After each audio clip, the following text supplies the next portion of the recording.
Salut, j'espère que tu vas bien. Moi, je vais très bien, par la grâce de Dieu. Je te demande de partager la vidéo à 5 personnes. Partage cette vidéo parce que je suis sûr qu'elle va faire du bien à beaucoup de personnes.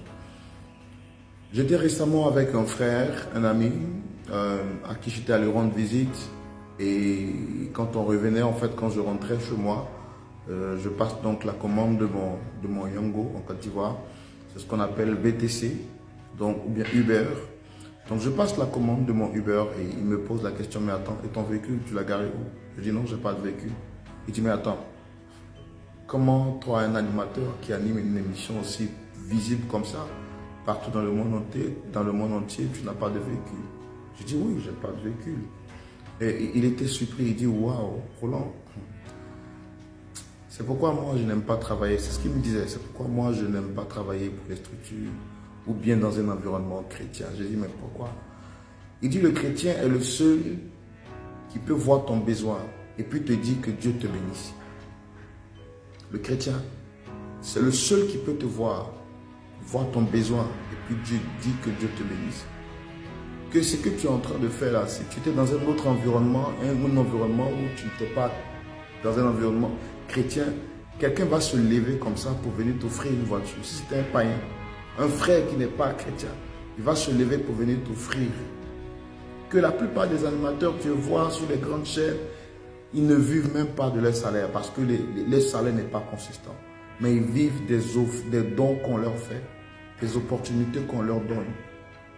Que moi-même, tu vois là, je ne passe même pas là. Le travail que je fais là, c'est un monsieur qui s'est levé, qui est venu me faire un don simplement parce que je fais un travail au contact avec les hommes. Et toi, tu fais une émission qui est suivie partout dans le monde entier, comme ça, je lui ai dit. On est tous conscients de cette réalité-là. Mais on a décidé de servir Dieu avec notre talent et avec notre cœur. La Bible dit, il est le rémunérateur de ceux qui le servent. Mais est-ce que tout le monde a le même cœur que moi? Est-ce que tout le monde a la même force que moi? Est-ce que tout le monde a la même capacité morale et spirituelle que moi? Je comprends aujourd'hui pourquoi la plupart de nos frères qui chantent dans les églises ou qui jouent dans les instruments dans les églises sont obligés d'aller monnayer leur talent dans les bars, dans les maquis et perdre leur foi. On a tendance à dire non, c'est Dieu qui prend soin de ses enfants, mais Dieu ne descend pas du ciel pour s'occuper de ses enfants. Frère, je vous dis une chose. J'ai pu voir dans des environnements des sœurs qui avaient besoin que ne serait-ce d'une petite aide pour faire un commerce. Et puis on lui dit que Dieu te fortifie, ma sœur. Que Dieu te bénisse, mon frère, pour tout ce travail que tu fais, que Dieu te bénisse. Mais à quoi ça sert de bénir une personne quand toi-même tu peux lui apporter une aide? À quoi ça sert de bénir une personne quand toi-même tu peux changer la vie de la personne? Et aujourd'hui, quand vous regardez par exemple dans le sillage ivoirien, la plupart des grands arrangeurs de son, la plupart des grands DJ, la plupart des grands faiseurs de coupés décalés sont soit fils de pasteurs ou ont soit grandi dans un environnement chrétien. Mais compte tenu du fait que l'environnement dans lequel ils se trouvent ne leur permet pas de vivre de leur art, ils sont obligés d'aller monnayer les talents dehors. Et quand ils vont dehors, leur talent est pris en considération. Je ne vais pas citer le nom d'un artiste, mais dites-moi le nom d'un artiste qui cartonne, que ce soit en Côte d'Ivoire, partout dans le monde. Je te dirai que cet artiste-là a un rapprochement avec l'Église. Mais comme nous sommes prêts à tuer nos propres héros et que nous ne valorisons pas nos talents sont en train de sortir de nos environnements pour aller faire monnayer les talents dehors. Jésus a dit quoi? Donnez-leur à manger vous-même. Donnez-leur à manger vous-même. Est-ce que vous trouvez normal que des gens qui disent avoir accepté le Christ, qui sont la lumière du monde, qui font un travail, mais attends, l'Église est la force la plus puissante du monde? Pourquoi vos enfants sont misérables? Pourquoi ceux qui défendent votre identité, qui sont la valeur ajoutée de votre identité, ne font pas la fierté? Tu ne peux pas dire que ton père est le Dieu de gloire, ton père est le Dieu de bénédiction, alors que quand on te voit là, tu marches comme un minable.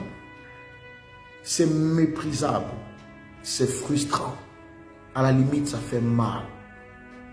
Je pousse ce cri de cœur pour parler à quelqu'un. Pour parler à un frère dans une église. Parce qu'aujourd'hui, je n'ai aucun complexe à dire que je suis animateur chrétien, présentateur télé chrétien. Je n'ai aucun complexe. Mais comment tu te sens quand tu arrives dans un environnement où ceux qui ne confessent pas Jésus se trouvent dans les conditions où que toi-même, tu n'as même pas le un quart de ce qu'ils présentent.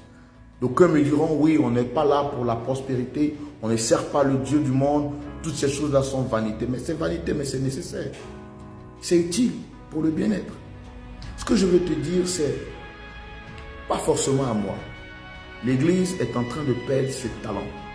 L'Église est en train de perdre ses valeurs. Parce que nous n'avons pas compris le principe élémentaire. Ce principe-là, c'est celui de prendre soin de nos valeurs.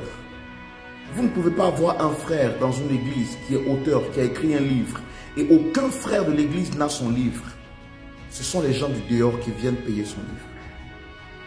Vous ne pouvez pas avoir dans une église un frère qui fait un travail, qui est cordonnier, mais quand vous voulez faire vos chaussures là, vous préférez les apporter dehors, pour faire vos chaussures dehors.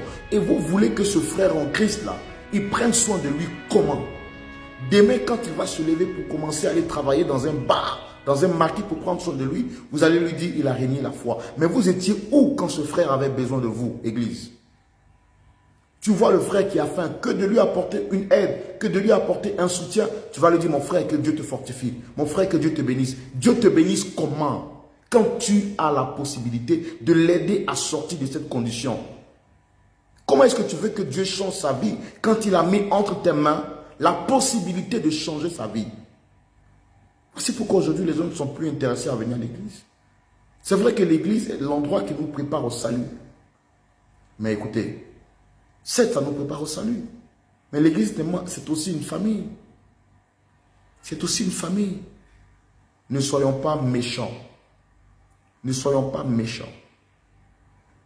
Je comprends pourquoi le brigand à la croix, c'est lui qui a été sauvé. Mais les religieux qui confessaient le nom de Jésus, là, eux-mêmes, ils ont méprisé le Christ à la croix. Mes frères, changeons notre cœur et laissons Dieu nous parler. Que Dieu te garde. Shalom.